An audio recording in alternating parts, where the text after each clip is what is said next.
Sveika nācija, mēs jau kaut kur 3. dienu klejojam pa mežu, kaut kur Jūrmalas starpā cenšamies atrast ceļu, lai tiktu uz mājām, bet mēs šodien dabūjām ar čiekuriem izkaroties, izspēlēt futbolu un jā, mēs meklējām arī karodziņas. Sen nejūtos 27 gados kā 6-gadīgs puika, un tas ir fantastiski, visam to novēlu.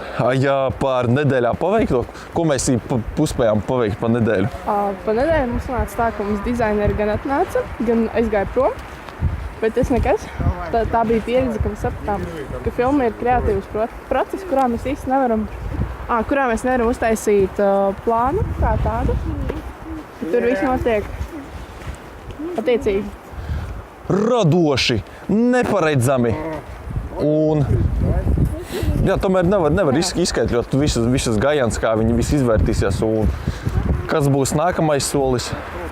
Nākamais solis ir tas, ka mums tiešām vajadzīgi stāsti. Stāsti. Mums vajag tavu stāstu.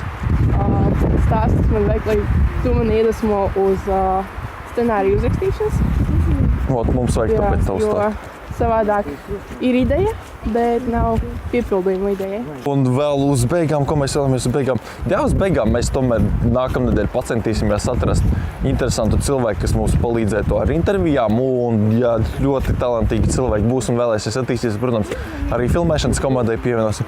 Bet, jā, scenārijs ir svarīgs, bet, kopumā man liekas, ka par šo nedēļu sanāca tomēr tādu masterplānu scenārijam, kā no sākuma līdz beigām, bet tomēr ir tas tukšums, kad nav stāstu, kad nevar to visu kopā apvienot, bet tomēr tik daudz radošas idejas, kad negribās apstāties, gribās kustēties uz priekšu un jā, jau pat tādas ļoti lielas fantāzijas, kā vispār tam visam kopsumā ir jāizskatās, tā ka tas ir cool. Bet mēs turpināsim kustēties,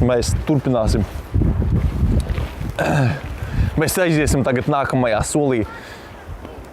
Lapas atjaunošanā un jā, es domāju, ka mēs uzreiz jau nākamā nedēļa sāksim anketēšanu un skatīsimies, kā visi rezultāti kustēsies. Jā, sakot, nākamā nedēļa arī mājaslapā tiks ievietot dažādi rakstījumi saistībā ar šiem 3 tēmām. Būs traki, tu necēsi, kas būs tālāk. Tagad pagaidām čau, seko lapai, lietas laiku un obligāti nošēro šo video. Pagaidām čau!